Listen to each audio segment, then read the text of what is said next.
to getting exploited or trafficked. So we see most of this in New Zealand.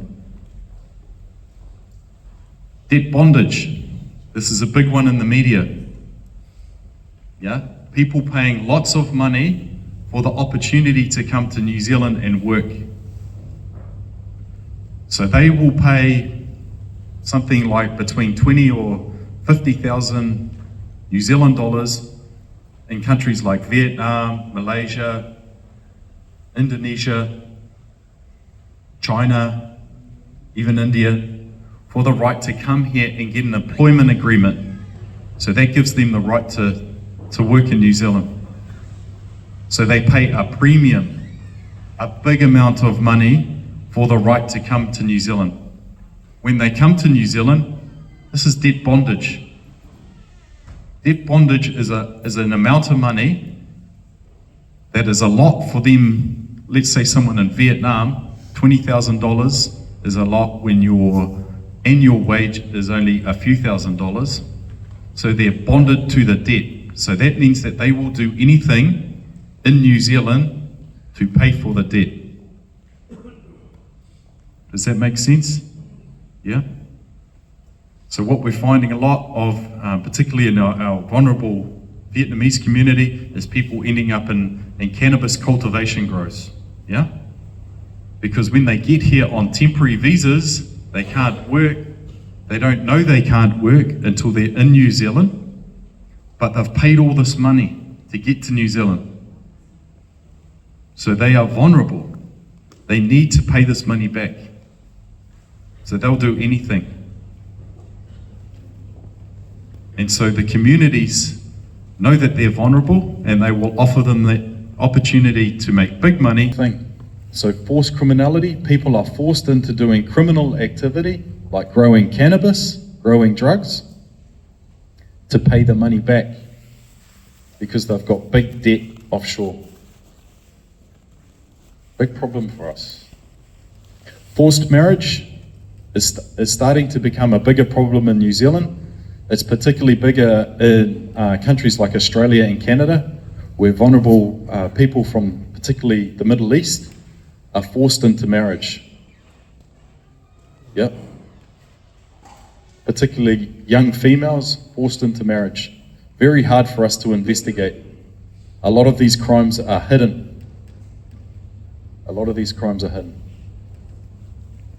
And the last is domestic servitude. So bringing someone over like a slave and having them work for you. So these are at the top end of exploitation. What's the biggest one that we've got in New Zealand? Where's the biggest problem? Forced labour. Forced labour.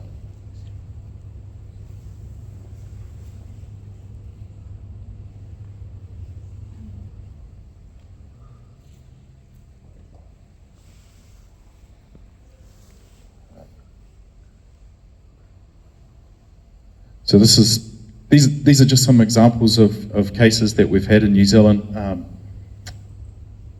Mr.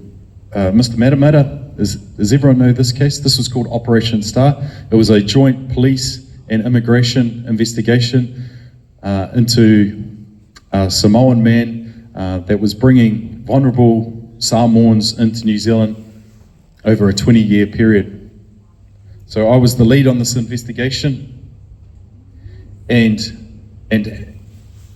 we didn't know about this case at all. So what we found at the start was a vulnerable Samoan that was cold and hungry outside a shop, and he just wanted to go home.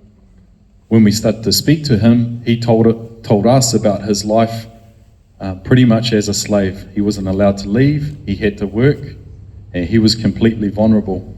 So what we find in migrant communities is a level of control.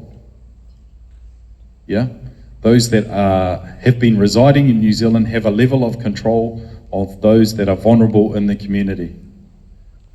He had big control over these people because they were on migrant sort of temporary visas, visitor visas, and he was a matai or a chief, so he held status in the community.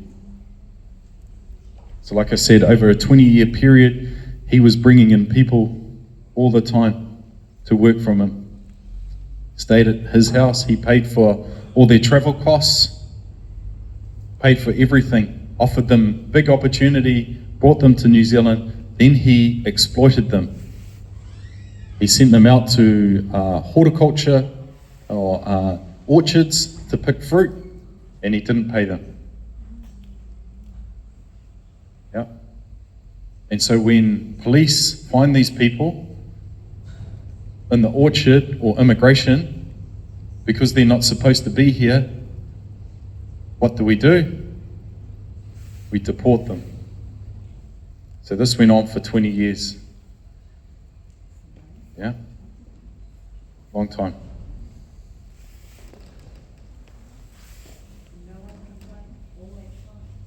Yeah, they complained. They did complain. But they were complaining to us and the police, but they were in a position of weakness because they were unlawfully in New Zealand. Yeah? So Mr. Matamata was bringing them on visitor visas, tourist visas, and so you can only stay in New Zealand for up to 3 months, and you can't work. So after that period, if you've been here for several years, or after 3 months, you become unlawful. That means you're subject to deportation. So no one complained, and if they did complain, there'd be holes in their story because they're unlawful, and either the police or immigration, the easiest pathway for us is to deport. But the point of the story is our migrant communities are vulnerable to this type of behavior.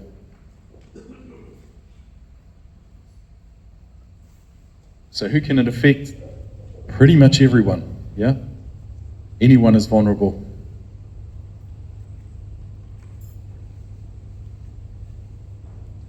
So what are some risk factors? Yeah, so migrants living away from home, language, yeah? Language is a big thing. If you come to New Zealand, I mean, our good friends here were talking about the differences in culture, yeah? So you gravitate towards your own culture when you're not in your own country, yeah? Because that's what you know, and that's the language. So that makes you vulnerable to people exploiting you because they know that they've got that control over you. The isolation and reliance is what I'm talking about there, about their own communities. But unfortunately, it's their own communities that are exploiting. Not many people know about their rights. Who do they go to? Yeah? Who do I go to? If someone's hurting me, or I'm not getting paid what I should get paid, or treating me badly, they don't say much. Yeah? They don't say much. They're scared. Yeah? They're threatened. They're threatened with either deportation, yeah, or harm against their family. It's easy to control people. Large debt. I was talking about debt bondage. Lots of people pay big money to come to New Zealand. So that money, that debt still exists offshore. So they're prepared to put up with the bad behavior and treated poorly because they need to pay the money back. They often borrow from family and friends back in the home country. Yeah? So they need to do whatever they have to do to pay the money back. And obviously a lot of them are temporary, so visitor visas, often visitor visas. So they have no right to work in New Zealand.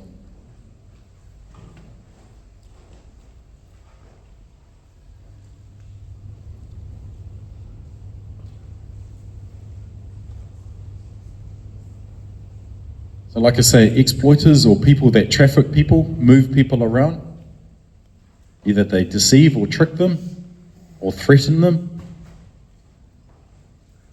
They prey on vulnerable migrant communities, people that don't have much support. Their language is not good. or English language is not good.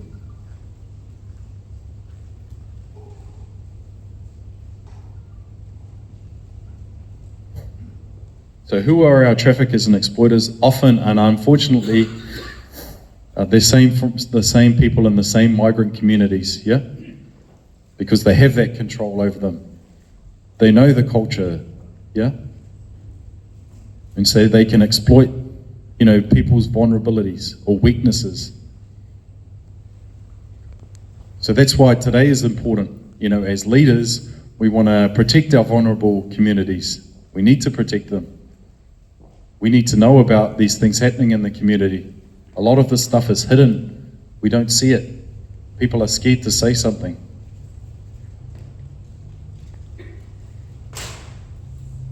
Often people are recruited back at home, vulnerable communities. Like I said, exploiters, the traffickers often come from Southeast Asia or through the Pacific. Relatively low wages compared to New Zealand. So when people exploit or they traffic, they go to the home country and they offer them the opportunity to come to New Zealand to make all this money.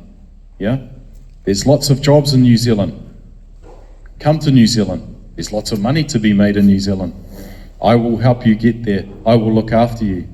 When they get here, they're often not looked after. They're treated badly. They don't get the money that they were promised. That's trafficking. Yeah?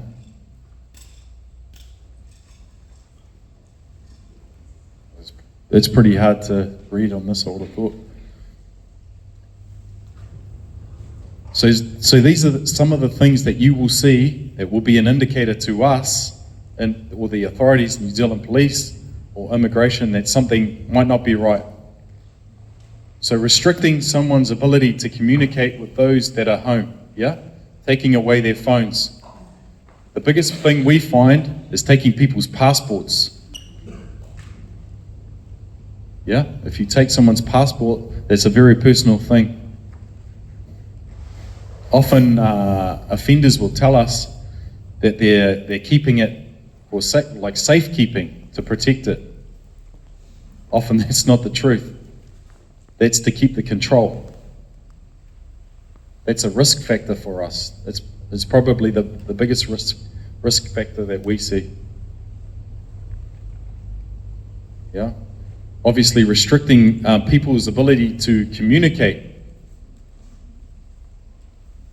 Taking away phones. Not letting them speak to other people in the community. Mr. Matamata made sure that his workers were always away from other Samoans. Why? Because he knew that if his workers spoke to other Samoans about how bad it was, they could complain. Yeah? So restricting people's communication is another risk factor. Obviously, people that are working long hours without breaks. If you see someone starting work early and you see them finishing at 10 or 11 at night, there's a good chance they're getting exploited as well, on a consistent basis. If they're there every night.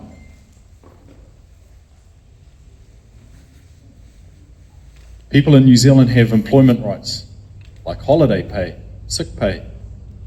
But if they're there every day, working big hours, that's a risk indicator for us.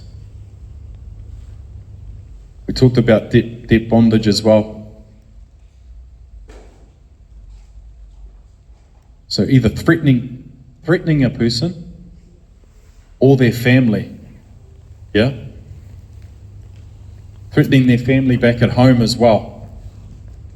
If you don't work for me, something's going to happen to your family. We will find them and something will happen.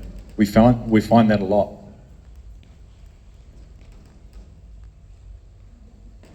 And obviously being paid or underpaid as well.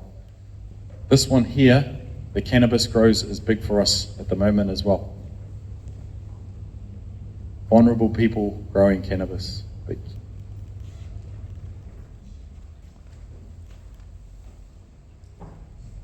report it. Report it. Talk to the ethnic liaison officers. Talk to people in your community. Talk to leaders like yourselves. It's important that you report it.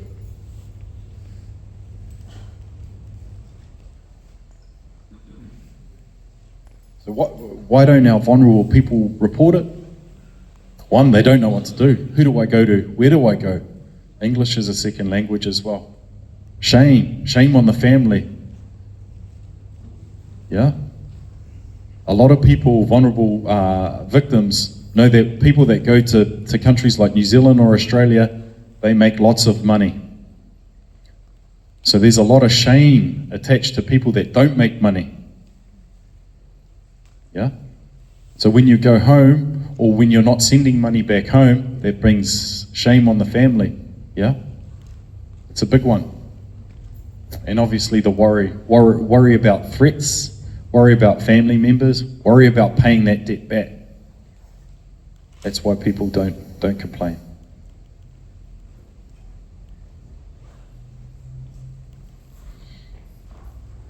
So how do we keep our vulnerable communities safe? Having some trust. Obviously, the biggest thing is if people are paying a lot of money, particularly at the moment, if people are paying a lot of money for the right to travel to New Zealand, like $20,000 or $50,000 in most extreme cases, that's a big risk. It's a very big risk. You're paying a premium for your job. Yeah, you're paying a lot of money for the right to get a job. That shouldn't happen. That's a big risk.